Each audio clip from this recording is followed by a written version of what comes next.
speaking with us today, from Health and Human Services here at Travis County, to the District Attorney's Office, to the Office of Child and Parent Representation. This is what collaboration looks like.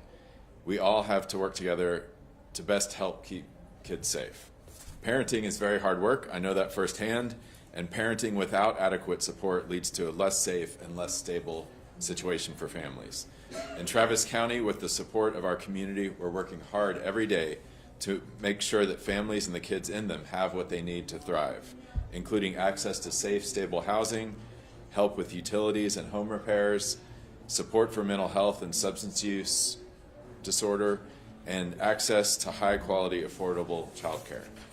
That's why I and the agencies and the folks behind me and in the room next door to us believe so strongly in prevention. When families have what they need, kids are safer. We can help prevent child abuse by investing in families early and often here in Travis County. In 2024, 270 children were removed from their homes in Travis County and placed with relatives. While that's often the safest option in the moment, we believe families shouldn't have to reach a breaking point before they can get help. And that's why our Health and Human Services Department is investing more than $26 million in services like housing and rental assistance, mental health care, job support, and child care. And these aren't just programs, they're lifelines for families to do their best. And they're all connected through a central focus, the well-being of children. We also know that one of the biggest reasons families become involved in the judicial system is substance use. And that's why we support programs like Parenting in Recovery, which allows moms to stay with their babies while they get the help that they need. It's a powerful example of what happens when we lead with compassion here at Travis County.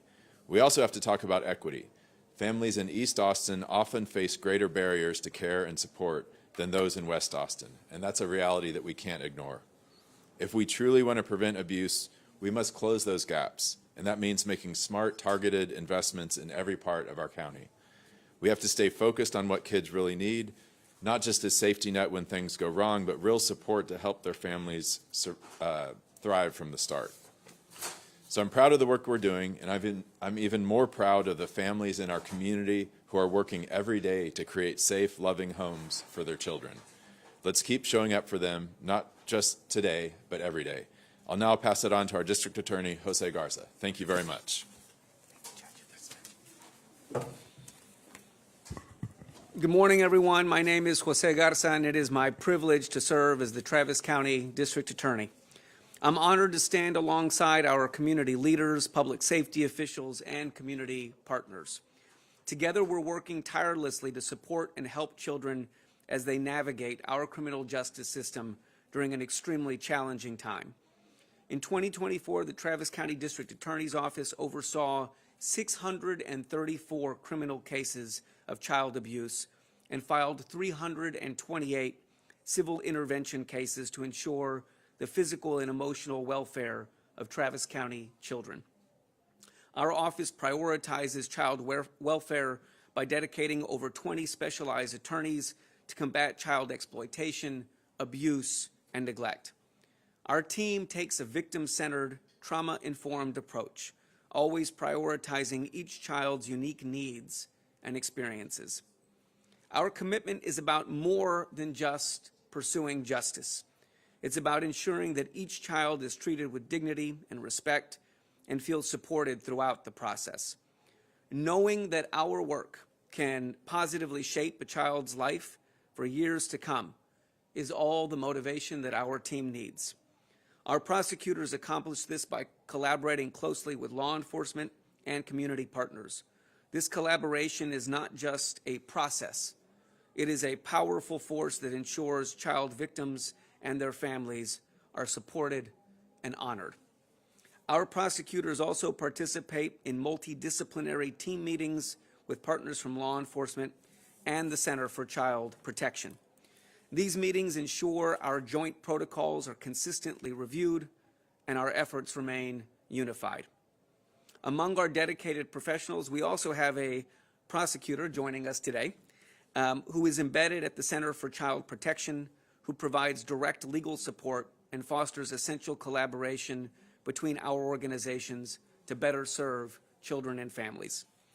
I want families across Travis County to know that we approach every case with compassion, with trauma-informed practices, and respect for the dignity of all survivors of crime. Our team is thoroughly trained to minimize trauma throughout the legal process.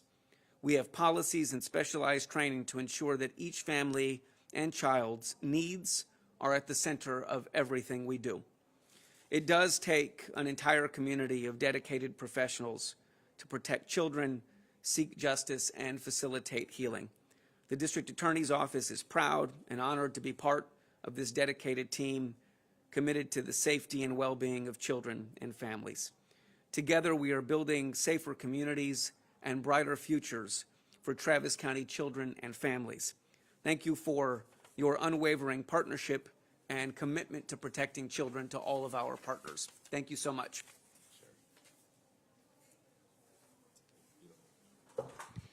Good morning. At the Travis County Sheriff's Office, we've set several agency goals for 2025. One of them is to amplify the voice of victims. Over the last 10 years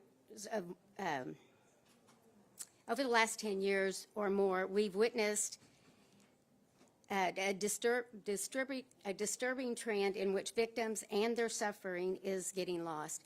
They deserve justice and a voice in the criminal justice process. We listen and we want to help victims make their voices heard. Children are the most vulnerable among the victims we serve because they often have no voice. The people that hurt them are usually the people that they know, which includes their family members. Children don't have the opportunity or the authority to speak out, and because they often don't know what is happening to them is not normal, they don't realize that they can and should be telling someone. We partner with incredible people that are here today to be the voice of the little ones who can't speak for themselves. Together we help them find the way and give them a safe place to speak the truth and receive exceptional care.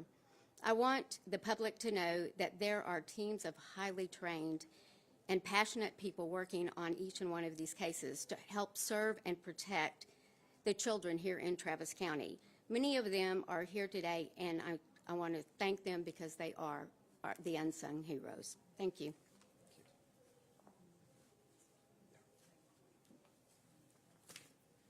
Good afternoon.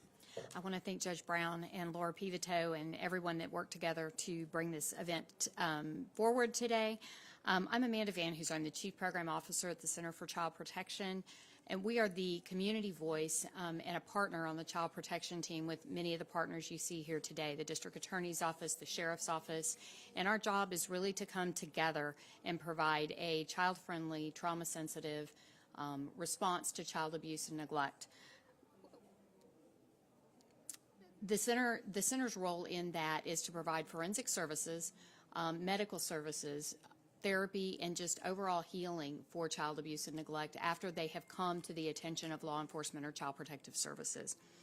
But no one does this alone. As the partners have stated today and the many people that are next door, this is an effort that is boots on the ground for our entire community. On average, we see 3 new kids a day who are victims of sexual assault or witnesses to violent crime like homicide and family violence. Those children deserve our best efforts, and they deserve the collaboration that we put forward every day. Many of the people in the next room are the people that see those children on a daily basis and are working to make sure that they get justice and that their voices are heard. It's a moment to recognize them, and it's a moment to give some honor to the children who have come through this system. But it's also, April is also about child abuse prevention, and that's really what I'm going to focus on today.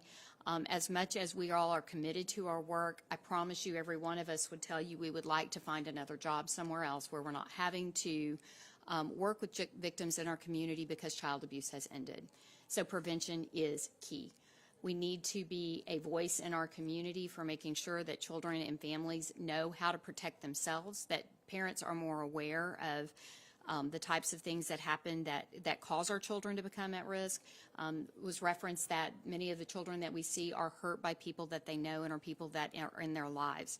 it's important that parents know how to pay attention to those things. So one of the things that the center offers is prevention and education for children and for parents to make sure that we're doing a better job on making sure we're not seeing as many kids. All of those services are free and they can be found on our website. I feel like it is a privilege, having been in child welfare for over 30 years, to work with these men and women every day, the people up here with me, but also the people in the next room. They're committed to the children that we serve in this community, and I think it's important that we see the kids in our community, that we listen to them, and that they deserve to be safe and protected. Thank you. Susanna.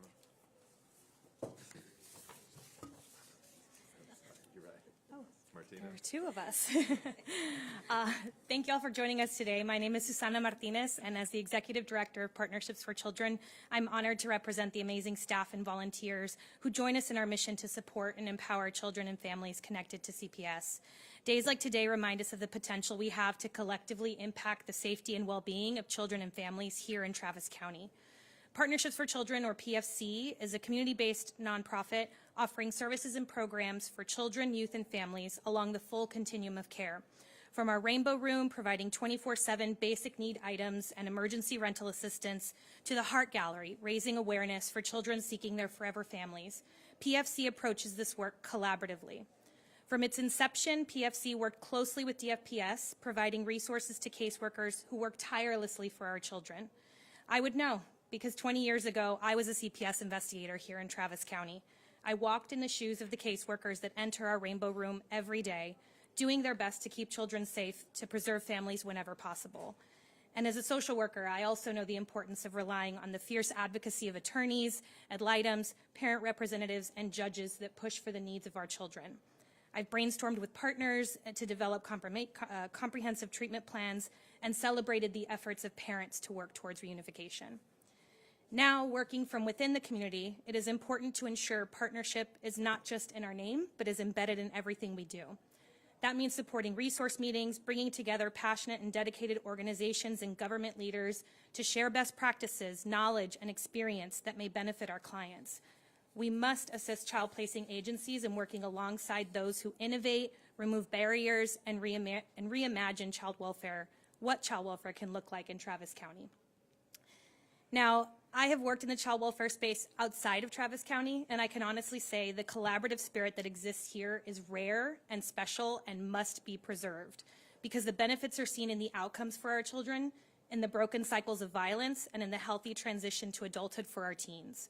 From community volunteers to city and county leaders, the partnership is key, and our kids are relying on us to do what's best for them. So to the commissioners, colleagues, and advocates, thank you for being here today, for amplifying the importance of this work, and for being a partner to us, to each other, and most of all to our children and families. Thank you. Susanna. Good afternoon, everyone. Buenas tardes. My name is Susana Castillo Littlejohn. I'm an associate judge with the Civil and Family Courts here in Travis County, and I primarily hear the child welfare cases that we have here in Travis County.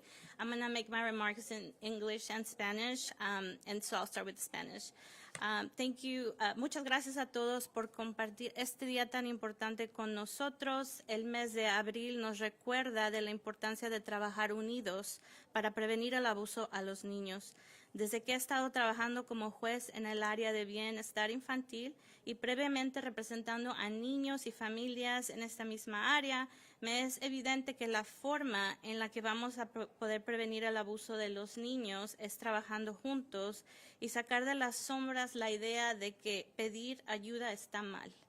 Hay muchos factores que contribuyen al problema de abuso de niños en nuestra comunidad, por ejemplo, falta de educación, elementos socioeconómicos, salud mental, abuso de drogas y pobreza son unos de los elementos más comunes que yo he visto personalmente en los casos que he tenido trabajando y los que he oído en mi corte.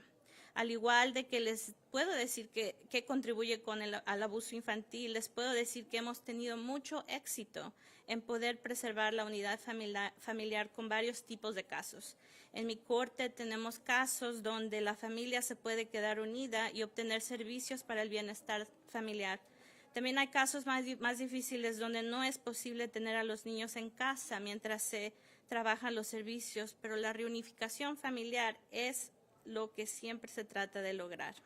También tenemos un programa que el juez Brown nos dijo, especializado para los padres que sufren problemas de abuso de drogas, donde si califican se pueden ir a tratamiento con sus niños. Ese se llama Parenting and Recovery, o el programa de ayudar a los padres que sufren de drogas. Y claramente no hacemos el trabajo en esta corte solos. Una de las cosas que veo el día de hoy es la unión de muchas agencias, el cual propósito es el proteger a los niños, al igual de proveer ayuda y servicios a las familias en nuestra comunidad, para asegurarse que los niños puedan vivir en un hogar seguro y puedan alcanzar todas sus metas.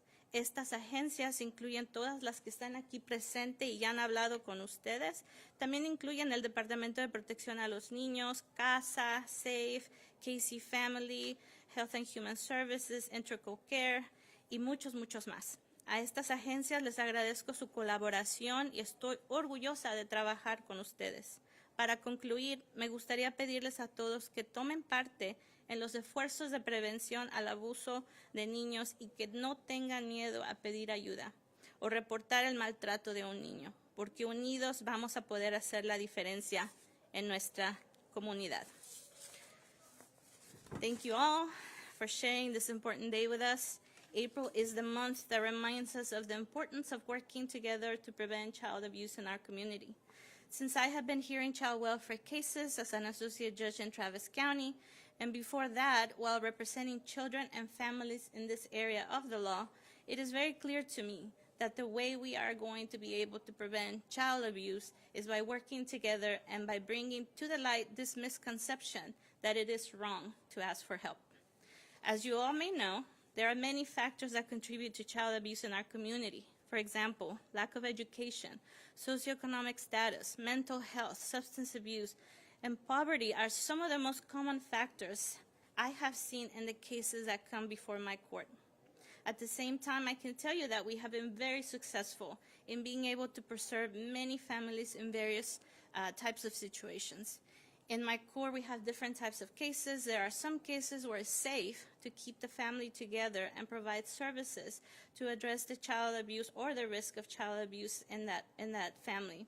We also have more complicated cases where the children need to be out of the home to provide services to the family, yet the goal is to continue to work towards reunification. And we also have our award-winning program that Judge Brown mentioned, our Parenting and Recovery Family Drug Treatment Core program, where the participants are allowed, if they qualify, who suffer from substance abuse, they can attend with their child to inpatient services to get help they need.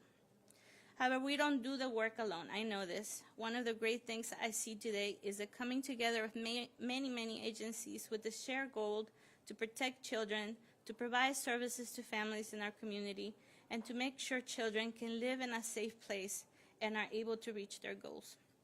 In addition to the agencies who have come here today and I have talked to you today, there are many more. Texas Department of Family and Protective Services, CASA, SAFE, Casey Family Programs, Health and Human Services, Integral Care, and so many more. I am very thankful and proud to work hand in hand with all of you. To conclude, I would like to ask all of you to be part of the efforts to prevent child abuse. I want all of you not to be afraid to ask for help and to speak up if you see a child suffering abuse, because the only way we're going to make a difference in our community is by working together. Thank you. Thank you very much. With that, we'll open up for questions, and then after questions, y'all can go over and get some B-roll from the reception as well. Any questions? And I just have to add, I toured the Center for Child Protection with Amanda Friday, I guess. And that, it just blows my mind what you are dealing with and what y'all as staff go through, but also just without you, we would be so lost as a community. And you do so much for those kids, and it's such hard work. And I just want to thank you, everybody at the Center for Child Protection, for what you do. It's absolutely amazing work. Y'all have any questions for us or any of the partners up here? Yes, ma'am. I noticed you put out the numbers for 2024. How does that compare to previous? I mean, are you seeing the numbers go down Are they kind of static or going up? It's a good question. On children that are removed from their families? I think what we've seen over the last several years, and we're all going to have a little bit of different numbers because we do different things, but I can speak to the numbers we see, which is at the entry point of the system. Those numbers are going up, but those numbers are still lower than they were before COVID. So we're seeing a significant increase, but we haven't quite, teachers are our primary reporters and the people that see our kids. And we're still dealing with the issues of having kids out of school from anywhere from 9 to 18 months, depending on kind of how the school systems work. So the numbers are higher for us than they have been since COVID, but I think it's how those trickle through the system changes depending on what comes in the front door. So I think, again, I think we're seeing an upward trend, but it's going to be a little bit different for all of us. What are you seeing, like as you prosecute? Are you seeing those numbers continue to rise, or? Well, generally speaking, we've seen an increase in cases in our office overall. I mean, I think it's important to know that preceding COVID, we had on average somewhere around 15,000 cases a year come into our office. Over the last 2 years, we're up at around 18,000 cases. We'd have to drill down to look specifically at the child abuse cases, but overall, we're seeing cases, the number of cases increase that come into our office. And any thought on why that is? Is there a population growing, or is it something else that you're seeing? Yeah, I think there are a range of factors. I think population growth is a part of it. I think we are all still coming back from COVID, quite frankly. And I think it's going to be a minute before we have an understanding of what our new normal is. And I'm not sure we fully understand what the implications of COVID were for our criminal legal system and other systems. So I don't have a precise cause, but I think there have been many factors. Anyone else? And just to close, so I think in other situations we're seeing, like in the jail, for example, more mental health, people with more mental health consumers in the jail. That has gone up a lot since COVID, and we're seeing that across the board. Also just want to comment, I think the funding for y'all, so the county gives y'all some funding, the city does, and the state does. So this, I think, is one of the rare things where we're working very well with the state, and it's just such good work that y'all do. But you also have to raise a lot from private donors too, so that need is always there. All right, thank you all. If y'all want to get B-roll of the reception, feel free to head that way, and we can help y'all out. Thank you. Thank you. Thanks.